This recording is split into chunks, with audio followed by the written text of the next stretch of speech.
Our next session focuses on the vital topic of nurturing talent to spur innovation in SMEs. In words of Peter Drucker, culture eats strategy for breakfast. This quote encapsulates the significance of fostering a supportive environment that empowers talented individuals to unlock their innovative potential.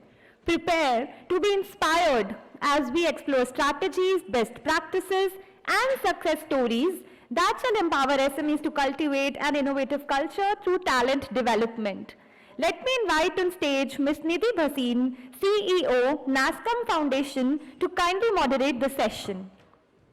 Next on, we have Mr. Abhishek Parkala, India's COE site leader, Innovaptive. We also extend a warm welcome to Mr. Munesh Jadoun, founder and CEO, Znet Technology Private Limited. A huge round of applause for our elite panel, ladies and gentlemen.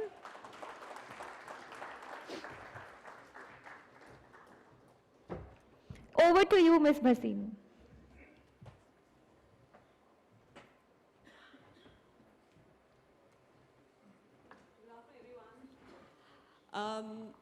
What we are talking about right now, I think, is in today's time when we are talking about India moving towards the 7 trillion economy.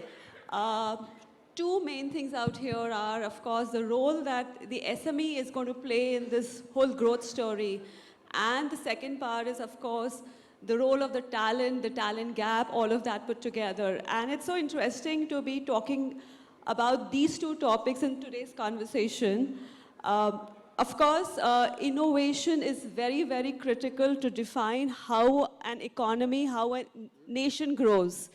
And while as a country we are moving towards innovation, we have branded ourselves as one of the leading outsourcing companies, especially for the outsourcing nation, especially for the tech companies.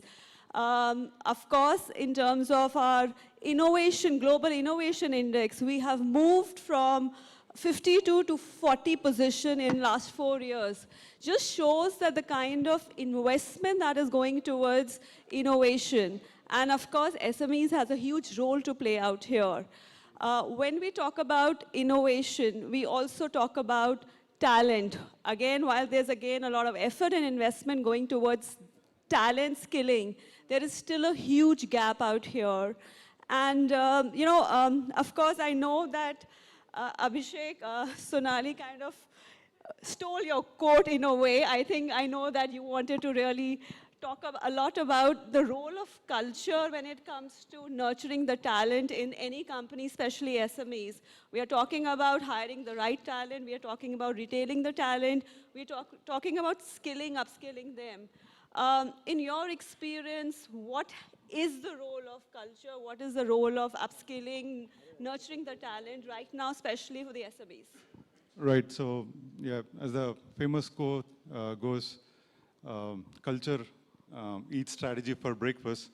So culture plays a very important role in terms of promoting innovation within the company. And when we say culture, it's not like one-time effort.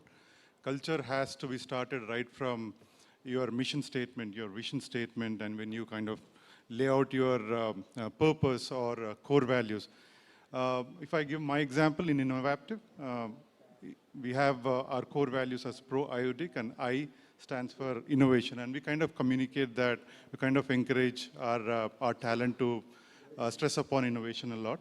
So yeah, that's what culture plays an important role, and I would like to give two examples mainly on these two. One is of Jeff Bezos, Amazon, and Elon Musk. How these successful entrepreneurs kind of spread the culture of innovation within their companies.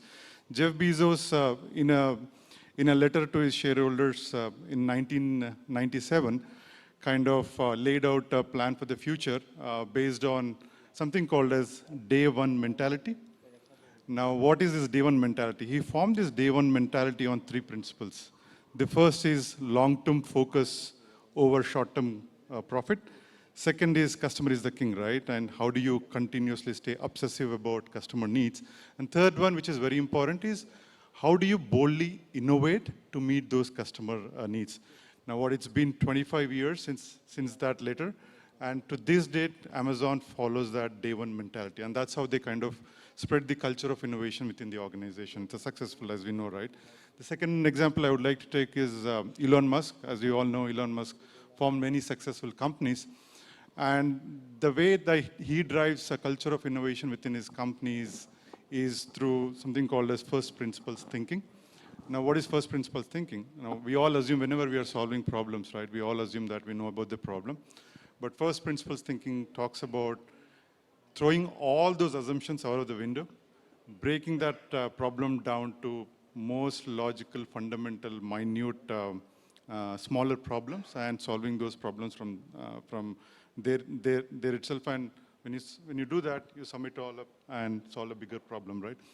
So yeah, and he talks about a lot of this within his companies in terms of promoting culture of innovation. So in a nutshell, no matter what we do, we have to promote a lot of culture in terms of innovation, where it's going to help the talent in the companies. So picking up from there, since you're talking about the culture part of it, Manish, when you and I were talking the other day, you also emphasized on the fact that along with culture, you need to give them the right tools, the right kind of skills. Do you want to talk a little bit more about it, elaborate a little bit on that? Sure, Nidhi. So basically, first of all, from the company side or leadership side, the right messaging is very important. That where the company will go and what is the future. So accordingly, we have to find the tools for scaling our people. So some of the tools like we are using internally in our company is that from the Nasscom, the future skills platform is there. So I definitely recommend to all of you to use the future skills prime platform, which is most of the time free of cost, right? Apart from that, we are using some more tools like LinkedIn Learning is there. And also, the very important is that if you are working with some of your technology partners, let's say with Microsoft, then they are providing multiple options for the learning, for the team, whether they are in the tech side or business side, any kind of learning, you can get some of the information from there. And apart from that, the in-person trainings are very important, although everything is digital, but no one can replace the in-person training. So time to time, we are also doing some in-person training for our company. Thank you. So do you think, investing into ensuring that besides the technology, they're also upskilled into other things is worth the investment in the long run? Absolutely. This is very important, and this is the core fundamental for sure. Okay. Looking at the size of the SMEs, we know that we can't do it on our own, right? We need a lot of collaborations. We need the overall ecosystem to support us. Abhishek, how do you think we can leverage on this ecosystem? How can a lot of companies come together to ensure that this talent gap for innovation is bridged in some way? Yeah, so we heard Mr. Sriram talk about this in his welcome address, right? Nasscom runs many initiatives. He spoke about 5 initiatives. His Campus Connect initiative, then there was L&D initiative, there's AI enablement. But purely from talent point of view, I think it's great to collaborate with Nasscom and be a part of the ecosystem, mainly on the Campus Connect program. I would definitely reach out to you, sir, after this session. And again, L&D initiatives as well. But like to name a couple of examples, Nidhi, there was one program that we attended called the National Apprentice Promotion Scheme, which is a great scheme. It's an economical, viable option to hire already trained freshers into your company, right? I would recommend all of you guys to definitely explore that. And Nasscom helps implementing that program within the organizations, right? And the second one, which I encourage all the managers in my company to attend, is there was one learning intervention, learning enablement session for managers to develop into leadership, right? So all these are kind of avenues that we're partnering with the Nasscom will help out. But generally, as such, we know Nasscom is 2,500, 2,600 strong membership council, out of which I'm assuming 75-80% is SMEs, right? That's 2,000 odd companies. So it's a big forum, it's a big network, right? And we can utilize, we can kind of take advantage of networking events like this to know one another, understand how they are solving problems. At the end of the day, innovation is nothing but how do you solve a problem at hand in the most efficient way, most efficient manner, right?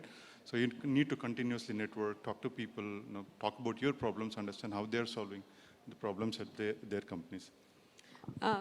I did not tell both of them to talk about Nasscom too much, but I think it's coming out of a lot of their own experience.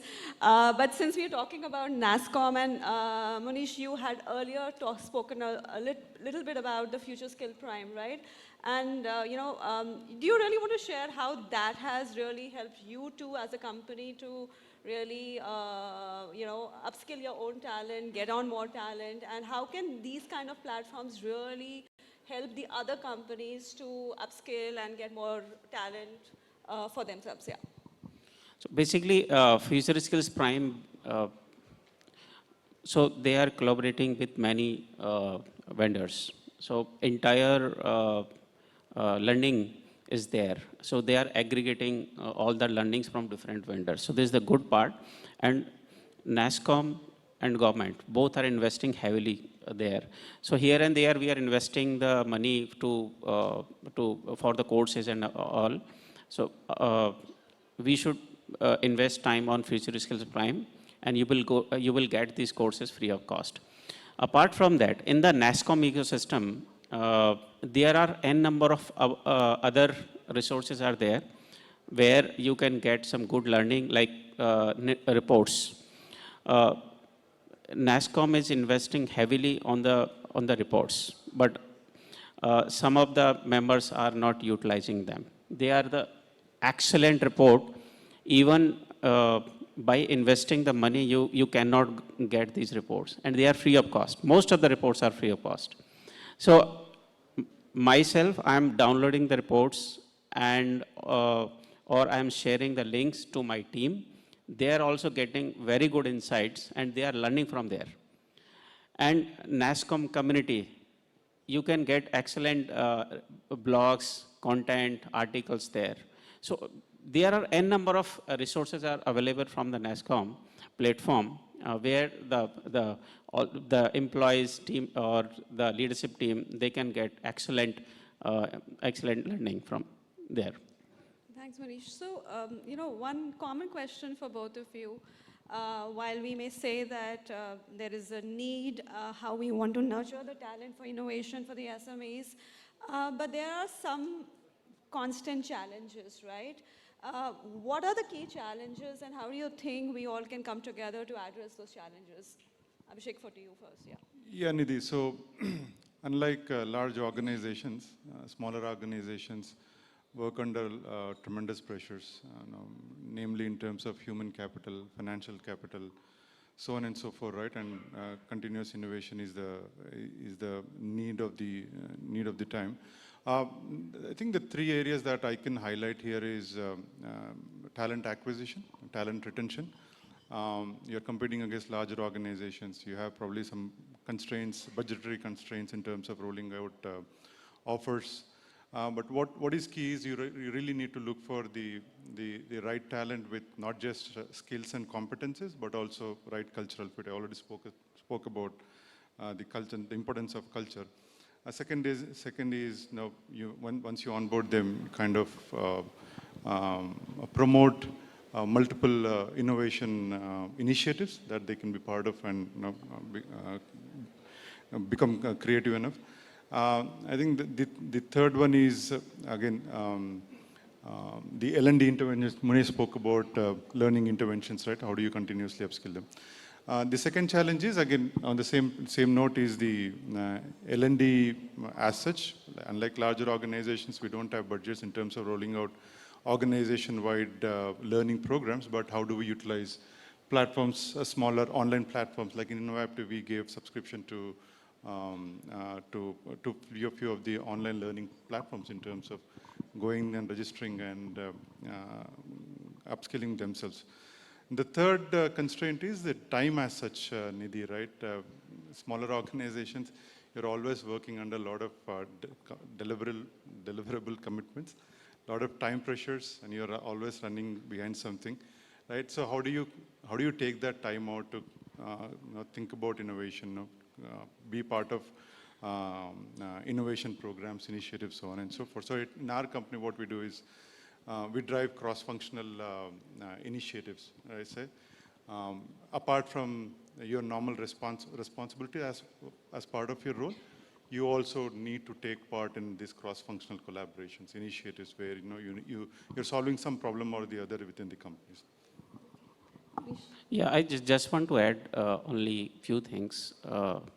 Most of them are covered by Abhishek. That the right messaging from the leadership team, that what they want to do, I just want to repeat the same thing. And the adoption for change. Some people are not ready for change. They are the cultural change. They are not ready. And in fact, for some of the older employees, they are not ready to accept the changes. So these are the 2 or 3 things just want to add. Yeah. I relate so much to this because as heading a foundation which runs with limited resources and very tight timelines, we have similar challenges. So I can kind of resonate with what both of you are saying. I'll just take a last question, while Abhishek, you touched upon that question a little bit. Retaining the talent, and especially some time back I was having a conversation with somebody in the room where when the talent is constantly poached by the larger companies, right? Now, how do you deal with such situations while you're investing so much on nurturing the talent, building it up? But how do you ensure that you're able to meet the market? How do you ensure that they stay, besides the culture part of it, how do they stay with you? Yeah. Yeah, again, so I strongly believe in selling your vision, right? Talking about the purpose. What is the problem that your company is trying to solve, right? And once you sell that, again, it's easy. I mean, once they align with that problem statement in terms of you're solving at hand, it's easy to kind of align culturally, at least from mindset point of view. But then thereafter, you have to retain the talent, right? So how do you kind of provide a growth platform within the company, right? How do you kind of create a personalized development program for that talent to stay within the company and put them onto that path, right? You always need to show the vision. You always need to show a vision of what the company is going to be, where the company is going to be 5 years down the lane, and make sure that they are aligned and they stick to that vision. So constant investment into keeping them with you, growing them, and making them feel belong to the company, right? Exactly, and also then we need to provide them with growth opportunities, right? Absolutely. They won't stay if they are stagnant in their role. So you need to show them how they can grow their careers within the company as the company grows. Sure. Manish, would you like to add something to that? And the same thing that you need to invest in the team by providing the right tools. Right tools are very important. So sometimes we are not able to provide the right tools, and they are not able to deliver the things, and then their performance is not coming well. So learnings, tools. So these are the things we have to provide, and rest of the things that Abhishek has covered. Yeah. Okay. So my takeaways from this conversation are that we actually can't underestimate the role of SMEs and nurturing the talent in terms of culture, tools, upskilling them, and constant investment into nurturing this talent. We have 1 minute 50 seconds left if anybody has any questions from the audience. There's somebody at the back.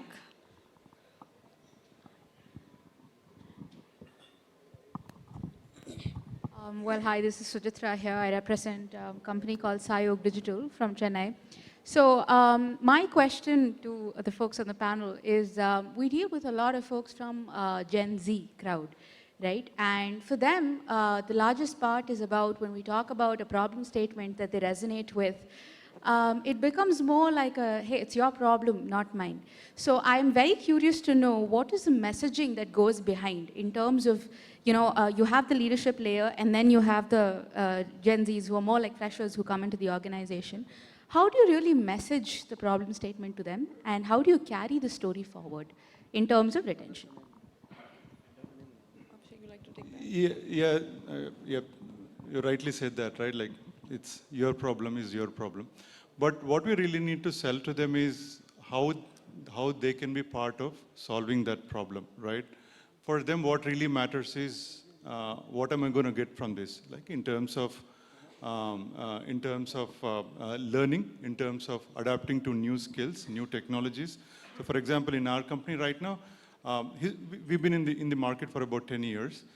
Last year, 2 years back is when we started moving our product into cloud. And that's when we kind of attracted all these Gen Z talent and told them, hey, you're going to work on new upcoming SaaS platform. Now, right now, the entire hiring that we're doing, bringing Gen Z, we're talking about AI. How can they learn AI? How can they learn newer skills, right? And also be part of solving a bigger problem.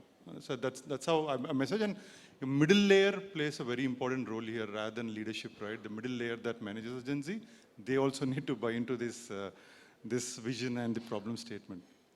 Yeah, that would be my answer. Yeah, and a constant openness from us, all of us, right? Exactly. Thank you, everyone. Thank you for being such a lovely audience. And thank you, Manish, and thank you, Abhishek, for Thank this you, Nidhi. interesting Thank you. conversation. Thank you. Thank you. Many thanks to our elite panelists for sharing their perspectives that deeply resonated with the audience here. I now take the opportunity to invite on stage Mr. Ashfaq Shilliwala, founder and CEO Transform Solution, to felicitate our panelists. Thank you, sir.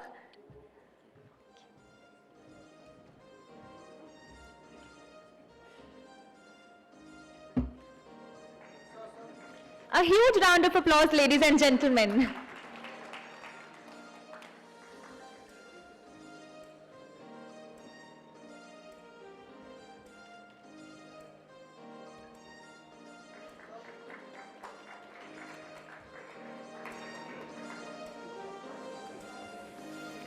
And one for our wonderful moderator.